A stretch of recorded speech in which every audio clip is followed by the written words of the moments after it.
Recce itself is meditation. म्हणजे जेव्हा तुम्ही रेकी घेत असता किंवा रेकी करत असता, तर ऑटोमॅटिकली तुमचं माइंड शांत होणं आणि शरीर शांत होणं ह्या प्रक्रिया घडायला लागतात. आता जसं की बघा, तुम्ही मेडिटेशन करता, तर मेडिटेशन करण्यामध्ये तिथे करणं काय असणार आहे? जर तुम्हाला विचारशून्य व्हायचं आहे, तर जेव्हा तुम्ही काही करत असताना तेव्हा तुम्ही विचारशून्य होऊ शकत नाही. आणि जेव्हा तुम्ही काहीच करत नाहीये, कुठलाही विचार करत नाहीये, just you are there, so it is meditation. आणि रेकीमध्ये हे ऑटोमॅटिकली होतं. तुम्ही फक्त रेकी घेता, तेव्हा माइंड कूल होतं, तुमची बॉडी कूल होते, तुमचा सोल कूल होतो आणि ऑटोमॅटिकली तुम्ही त्या मेडिटेशनच्या फेजला जाता. काही वेळेला लोकांनी हीलिंग घेत असताना सुद्धा रेकीची ती फेज एक्सपिरियन्स केलेली आहे. ऑन द स्पॉट ट्रान्स लागल्यासारखी झोप लागते.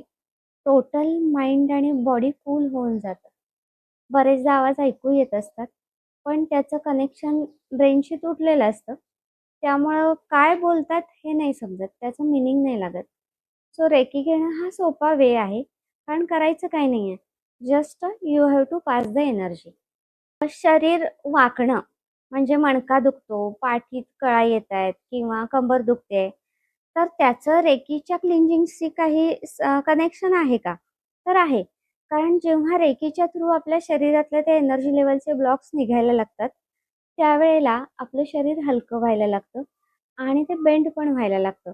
बऱ्याच वेळेला लोकांना असे अनुभव आलेले आहेत, की आफ्टर रेकी त्यांना खाली वाकणं सोपं जातंय किंवा एखादा फ्रोझन शोल्डर आहे, तर तिथली पेन ऑटोमॅटिकली निघून जायला लागलेली आहे. कुणाचं कोपर दुखतंय, संधिवाताचे पेशंट आहेत, तर पायामध्ये, हातामध्ये फ्लेक्सिबिलिटी यायला लागलेली आहे. 1-2 संधिवाताचे पेशंट्स माझ्याकडे असे आहेत, की ज्यांची युरिक ॲसिडची टेस्ट पॉझिटिव्ह होती आणि आर-आय टेस्ट पण पॉझिटिव्ह होती आणि त्या केसमध्ये रेकीच्या थ्रू 1 महिन्याच्या आत ते नॉर्मल झालेले आहेत. आणि त्याच्यानंतर पुन्हा त्यांना संधिवाताचा त्रास झालेला नाही आणि ह्या गोष्टीला आता जवळ-जवळ 3 वर्ष होऊन गेलेली आहेत. आणि 3 वर्ष हा तसा चांगला मोठा पिरियड आहे, की त्या त्रासाची म्हणतो ना आपण, की पुन्हा परीक्षा घेण्यासाठी. आणि हे होऊ शकतं रेकीच्या माध्यमातून. फक्त तुम्ही ती व्याधी सोडायला तयार आहात का, हे महत्त्वाचं आहे.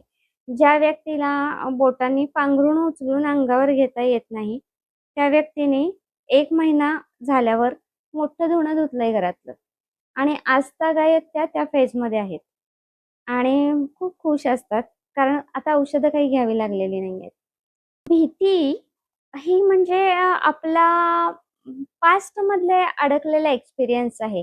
बघा, आपल्याला गाडीची भीती वाटते, कारण कुठेतरी जाताना कुठेतरी गाडी धडकलेली आहे. ड्राईव्ह करायची भीती वाटते, कारण आपण ड्रायव्हिंग शिकत असताना कुठेतरी धडकलो होतो. सायकलवर बसताना सायकल चालवायची भीती वाटते, कारण सायकल शिकताना पडलो होतो. तर त्या गोष्टी आपण चांगल्या प्रकारे करायला कधी शिकतो, की जेव्हा त्या रिपीटेडली करून त्या गोष्टीवरती आपण मात करतो. आता सायकल शिकणं, गाडी शिकणं ह्या प्रॅक्टिकल लाईफमधल्या गोष्टी आहेत. एखाद्या वेळेला समजा लहान मुलांना बरेचदा असतं, की पाणी प्यायला जायचंय, पण किचनमध्ये जायची भीती वाटते. अंधारात जात नाहीत किंवा कोणीतरी सोबत लागतं. त्याचं एक कारण असं आहे, की तुम्ही त्यांना त्या बागुलबुवाची भीती दाखवली आहे कधीतरी. आता तो बागुलबुवा प्रॅक्टिकली कसा घालवणार? तुम्हाला पण माहिती नाहीये आणि जो तुम्ही तुमच्या मुलाच्या डोक्यात ऑलरेडी बसवलेला आहे. त्यामुळं कधी पण बघा, की फिजिकल एखाद्या गोष्टीची, दिसणाऱ्या गोष्टीची भीती वाटत असेल ना, ती काढता येते. पण न दिसणाऱ्या गोष्टींची जी भीती आहे, ती पटकन काढता येत नाही. कारण ती दिसत असेल तर घालवलेली अनुभवू शकतो. मनातल्या मनातली इन्व्हिजिबल भीती गेली आहे, हे कळणार कसं? मग त्यामुळे ती भीती रिपीटेड राहते. एखादा माणूस तुमच्यावर जोरात ओरडला असेल, किंचाळला असेल, तर त्यावेळेला आपण घाबरलेला असतो. आता तो माणूस पुन्हा किंचाळणार आहे किंवा नाही, गॅरंटी नाहीये तुम्हाला. बरं, एकदा किंचाळून झालंय, 4-5 वर्षांनी किंचाळणारच नाही, ही गॅरंटी नाहीये तुम्हाला. तो त्या माणसाची भीती मनात बसलीये. इनव्हिजिबल आहे ती भीती. कारण प्रेडिक्ट नाही करता सायकल चालवण्याची भीती फक्त सायकल चालवण्यापुरती मर्यादित आहे. एकदा त्या लेव्हलचा कॉन्फिडन्स आला, की सायकल तिच्या बाजूने काही करणार नाहीये. ते टोटली 100% आपल्या हातात आहे. पण जेव्हा माणसाची भीती वाटते, बागुलबुवाची भीती वाटते, तेव्हा तो बागुलबुवा कुठनंही येईल याची गॅरंटीच नाहीये. तर रिपीटेडली काम करायचं त्याच्यावरती आणि जर ती भीती घालवता येत नाहीये ना, तर रेकी घेत राहायचं. रेकीमधून राग, भीती ह्या ज्या भावना आहेत ना, त्या बऱ्याच वेळेला आपल्या नकळत आपल्यातून निघून गेलेल्या असतात. म्हणजे कळतही नाही की त्या गेल्या कशा. आणि that is the charm of reiki, की आपल्याला न कळता आपल्यातला एखादा प्रॉब्लेम हळूवार निघून जाण्याची जी प्रक्रिया आहे ना, ती रेकीमध्ये व्हायला लागलेली आहे. आणि अशा बऱ्याच व्याधीसुद्धा निघून जातात. माझ्याकडे एक स्किझोफ्रेनियाचे पेशंट होते. तर त्याच्या पायांचे फोटो मी दाखवते तुम्हाला. तर पहिल्या फोटोमध्ये तुम्हाला दिसेल की त्यांच्या अंगठ्याला अशी चीर पडलेली आहे. सगळी बोटं डॅमेज झालेली आहेत आणि तिथे एक स्टिफनेस आली आहे. इव्हन अंगठा तर असा वाळल्यासारखा वाटतोय आणि जवळ-जवळ 7 ते 8 वर्ष त्या अंगठ्यावरती ट्रीटमेंट केली गेली आहे. पण ते फुटलेले पाय बरे झालेले नाहीत. जेव्हा आम्ही रेकी चालू केली, 1-2 महिने गेले. मी असं नाही सांगणार की रेकी चालू केल्याने ते बरं व्हायला लागलं. पहिले 2 महिने तर त्याचे रिझल्ट काही फारसे दिसत नव्हते. एवढंच लक्षात येत होतं की त्यांच्यामध्ये जी चंचलता किंवा अस्थिरता होती किंवा जे असं अँक्झायटी आल्यासारखं व्हायचं, ते फक्त थोडं-थोडं कमी यायला लागलंय. रात्री बिलकुल झोप लागत नव्हती. तर ती झोप लागायला लागली आहे आणि त्यावेळेला त्यांना तेवढंच बास होतं. कारण सगळं टोटल डिस्टर्ब असण्यापेक्षा तोच मोठा रिलीफ होता.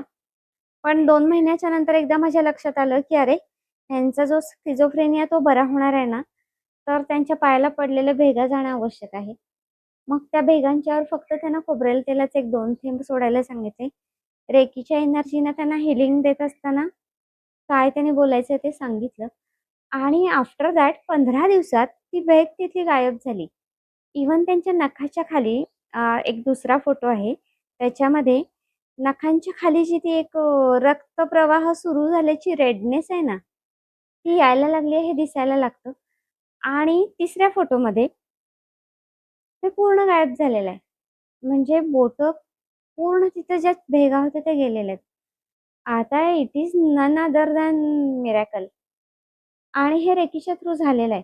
म्हणजे जे मेडिकल ट्रीटमेंटचे रिझल्ट 6, 7, 8 वर्ष त्यांना आले नाहीत. त्यांच्या डॉक्टरने त्यांना सांगितलं, की तुम्ही जेव्हा रेकी सुरू केली, त्यानंतर त्यांच्या हेल्थमध्ये इम्प्रूव्हमेंट खूप फास्ट होतायत आणि तुम्ही त्यांना ती रेकीची ट्रीटमेंट कंटिन्यू करा. त्याच्यानंतर एक 15 दिवसाचा आम्ही ब्रेक घेतला होता. त्याच्यानंतर पुन्हा ती ट्रीटमेंट चालू केली आणि आज ते त्यातून खूप बाहेर आलेले आहेत आणि हे अशा फेजमध्ये खूप मोठं सुख आहे. जे चेंजेस रेकीमधून होऊ शकतात. असं नाही सांगणार, की तुम्ही औषधोपचार बंद करा आणि रेकी घ्या. औषधोपचारांच्या सोबतच तुम्ही रेकी आणि हिलिंगची जर जोड देताय, तर तुमच्या एनर्जी लेव्हलवर मगाशी आपण जे बघितलं, की चक्रा आणि ऑरा जे तुम्हाला मी दाखवले पी-पी-टीमध्ये, तर तो ऑरा तुमचा बॅलन्स व्हायला लागतो आणि मग हे प्रॉब्लेम कमी व्हायला हेल्प होते आणि जी तुम्ही औषधं घ्यायला लागलेले आहात, सेम तीच औषधं तुम्हाला आफ्टर रेकी खूप फास्ट हेल्प करायला लागतात आणि हे रिझल्टसुद्धा दिसून येतात.